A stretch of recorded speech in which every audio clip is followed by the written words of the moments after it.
Perkenalkan, nama saya Selvia Pratami, NIM 2015101067, kelas 2B, Prodi Kesehatan Masyarakat, Fakultas Ilmu Kesehatan. Dalam video ini, saya akan membahas mengenai penggolongan serta cara penggunaan obat.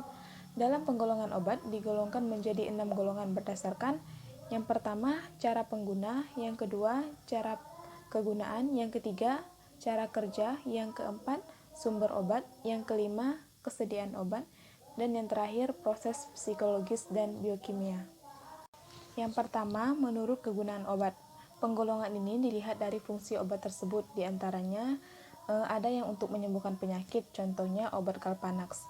Obat ini berfungsi untuk menghilangkan panu atau jamur yang ada pada kulit. Kemudian obat yang berfungsi untuk mencegah penyakit, contohnya Atovaquone. Obat ini berfungsi untuk mencegah penyakit malaria. Dan yang terakhir, mendiagnosis penyakit, contohnya obat lopamida.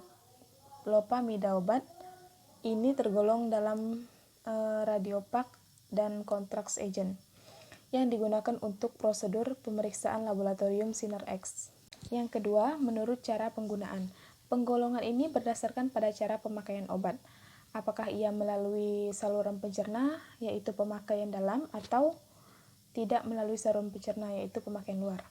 Pemakaian dalam yaitu obat yang dikonsumsi secara peroral atau ditelan.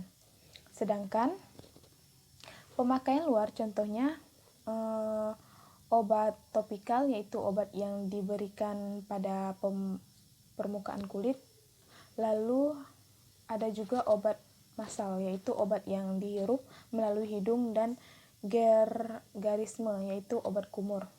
Yang ketiga, menurut cara kerja. Penggolongan obat menurut cara kerja dilihat dari reaksi obat pada tubuh, apakah bekerja secara lokal atau sistematik.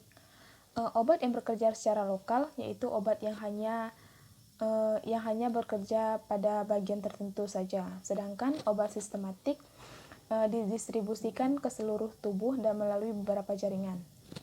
Yang keempat, menurut sumber obat. Penggolongan ini dilihat dari asal-usul obat tersebut. Ada yang berasal dari tanaman, ada yang berasal dari hewan, mineral, sintesis, dan mikroba. Obat yang berasal dari tanaman, contohnya yaitu kina dan minyak jarak. Sedangkan yang berasal dari hewan itu contohnya minyak ikan dan Adeles lanae. Obat yang berasal dari mineral, contohnya vaselin. Dan kemudian obat yang berasal dari sintesis itu contohnya vitamin C. Dan yang terakhir, obat yang berasal dari mikroba itu contohnya antibiotik. Yang kelima, penggolongan obat menurut bentuk sediaan. Ada yang berbentuk padat seperti tablet dan pil, ada yang berbentuk setengah padat seperti salep, krim, dan gel, ada yang berbentuk cair seperti sirup dan obat tetes, dan berbentuk gas seperti spray dan obat lain yang dikonsumsi secara inhalasi atau dihirup. Dan yang terakhir, penggolongan obat menurut psikologis dan biokimia. Yang pertama, ada obat farmakodinamik. Obat ini berfungsi untuk mempercepat atau memperlambat proses psikologis dalam tubuh. Contohnya ada pada obat diuretik. Obat ini dapat mempercepat pembentukan urin. Yang kedua, yaitu obat kimioterapik, atau obat kemoterapi. Adalah obat yang membunuh parasit pada tubuh, contoh parasitnya yaitu kanker. Dan kemudian ada obat diagnostik.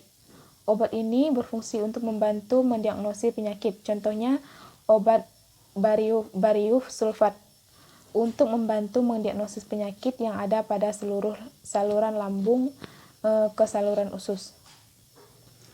Mungkin itu saja yang dapat saya jelaskan mengenai penggolongan obat dan cara kegunaannya.